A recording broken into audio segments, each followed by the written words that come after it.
Question number 5 यहाँ पे ऐसा लिखा है कि लैपटॉप की कीमत 35,000 है, एक साझेदार उससे 25,000 में ले जाता है। मतलब लैपटॉप की कीमत 35,000 था बट एक साझेदार उससे 25,000 में ले जाता है। तो लैपटॉप हमारा क्या है? संपत्ति है।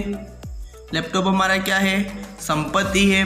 तो संपत्ति खाता क्या होता है? जब संपत्ति खाते हम दो रोज नामचा लिखते हैं, एक तो उसको क्या करना है, संपत्ति खाता बंद करके वसूली खाता में ले जाते हैं, फिर संपत्ति को बेच देते हैं। तो चलिए लैपटॉप खाता बंद करके वसूली खाता में लेकर आएंगे। तो लैपटॉप संपत्ति और संपत्ति खाता उधार होता है, इसलिए यहाँ पे मैंने लिखा वसूली खाता उधार, क्योंकि वसूली खाते उधार पक्ष में लिखेंगे, इसलिए वसूली खाता उधार लैपटॉप खाते का कितने रुपए? 35,000 रुपए। फिर एक साझेदार क्या कर लेता है? 25,000 में ले जाता है। यदि हम किसी अदर पर्सन को बेचे होते तो हमको पैसा मिलता तो हम क्या रोज नामचा लिखते कि रोकड़ बैंक खाता उधार वसूली खाते का। यहाँ पे मैं रोकड़ बैंक लिखा हूँ बट रोकड़ बैंक नहीं आएगा, उन्हें समझाने के लिए। रोकड़ बैंक खाता उधार और कौन से खाते जमा हो जाएगा? वसूली खाते का। वसूली खाते का तो फिक्स है यहाँ पे, लेकिन यहाँ पे एक साझेदार ले जाता है, लेकिन साझेदार ले जाता है तो कंपनी को रोकड़ नहीं मिलेगा। वो साझेदार ले जाता है, इसलिए यहाँ पे लिखेंगे साझेदार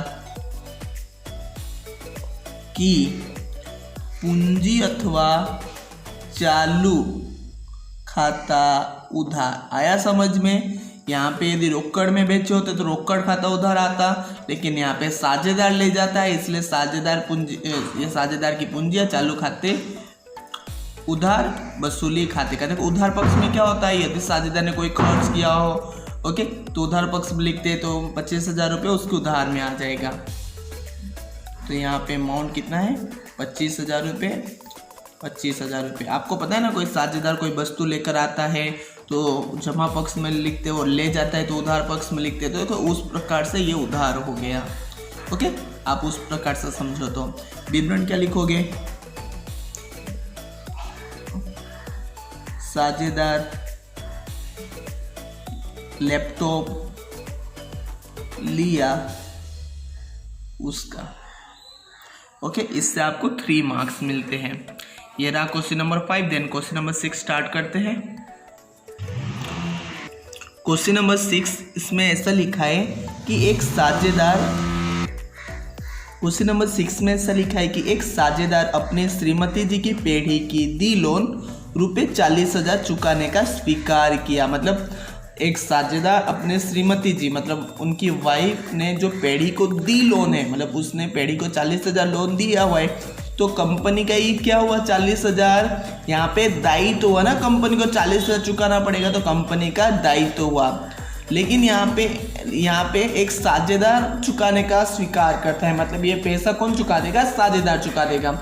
तो साझेदार चुका देगा तो क्या साझेदार वो 40,000 रुपये कंपनी से नहीं लेगा?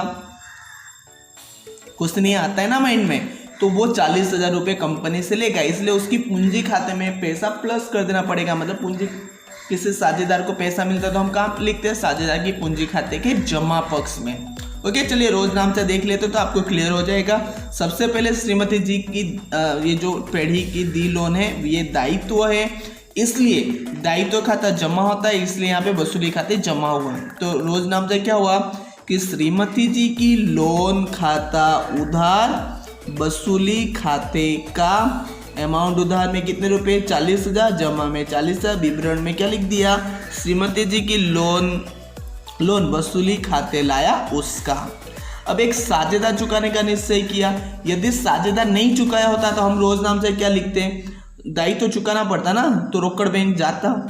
वसूली खाता उधार रोकड़ और बैंक खाते का हम लिखते हैं, लेकिन यहाँ पर साझेदार चुका रहा है, इसलिए साझेदार की पूंजी खाते का। ओके, समझ में आया? यदि चुकाते टाइम साझेदार चुका लेता है तो साझेदार की पूंजी अथवा चालू खाते का। मिलते टाइम यदि साझेदार को मिल जाता है तो साझेदार की पूंजी या चालू खाता उधार, लेकिन साझेदार चुका दे तो साझेदार की पूंजी या चालू खाते जमा आ जाएगा। ये आया समझ में पूरा आपको? आप एक चीज नोट कर रहे हो, तो यदि यहाँ पे वसूली खाता जमा आया तो यहाँ पे वसूली खाता उधार आता है। एक चीज आपको माइंड में रख देना है कि यदि संपत्ति दिया हो तो पहला रोज नामचे में वसूली खाता उधार और सेकेंड रोज नामचे में वसूली खाता जमा फिक्स है। यदि दायित्व हो तो सेकेंड रोज पहली रोज नामचे में वसूली खाता जमा और दूसरी रोज नाम में वसूली खाता उधार, ये फिक्स है। चलिए नेक्स्ट क्वेश्चन भी देख लेते हैं।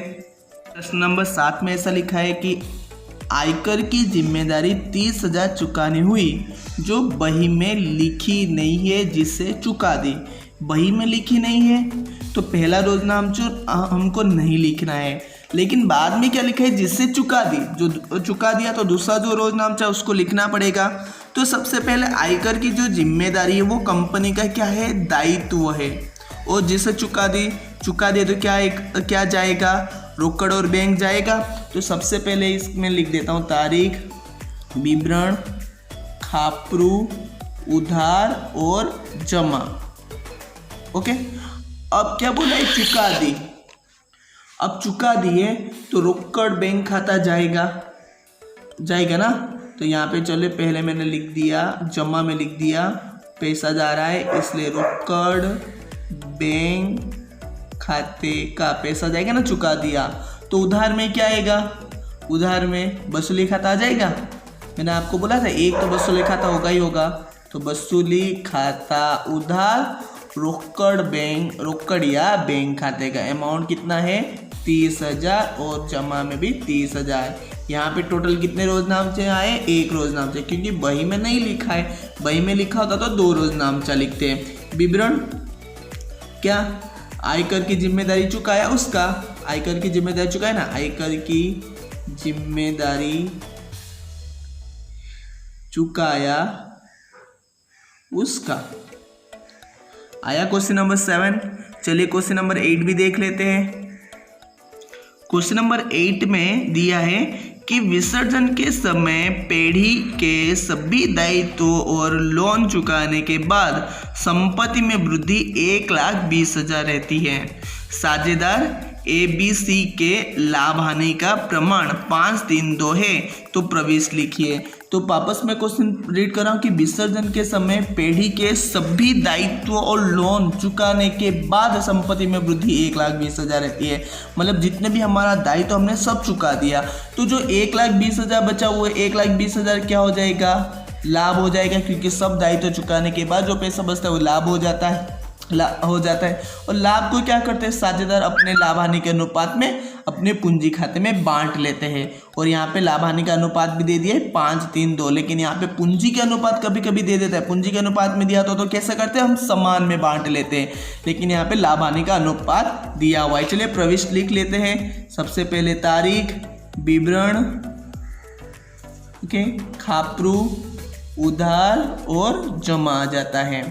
तो यहाँ पे ओनली हमको शेष जो बचा है उसको बांटने की रोज नामचा लिखना है, इसलिए यहाँ पे एक ही रोज नामचा आएगा।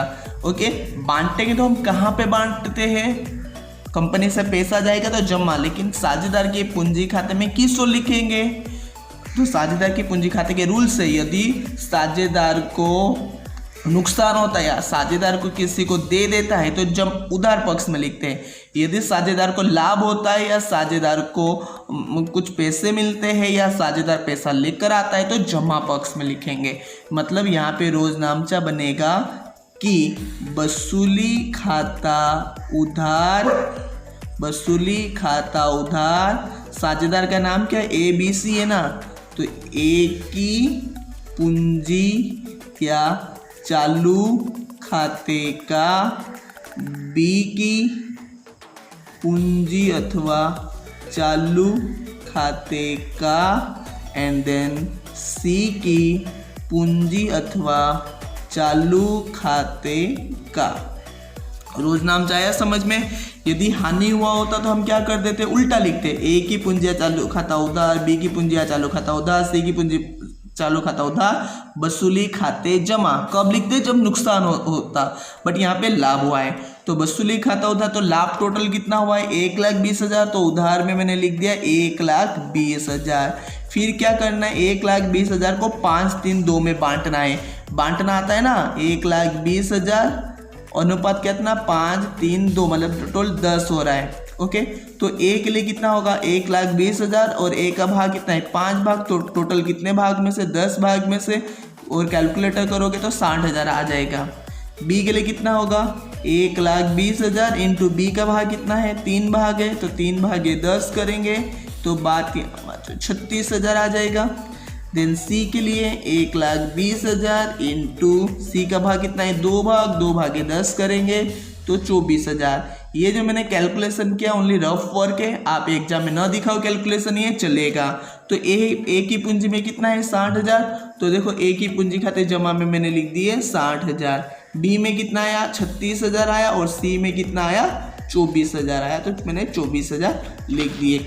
आया आपको समझ में? ओके, चलिए नेक्स्ट क्वेश्चन देख लेते हैं। नेक्स्ट क्वेश्चन क्या करेंगे नेक्स्ट वीडियो में देखेंगे। यदि आपको ये वीडियो पसंद आया तो लाइक कीजिए, सब्सक्राइब कीजिए और अपने फ्रेंड के साथ ये वीडियो शेयर भी कीजिए। Thank you.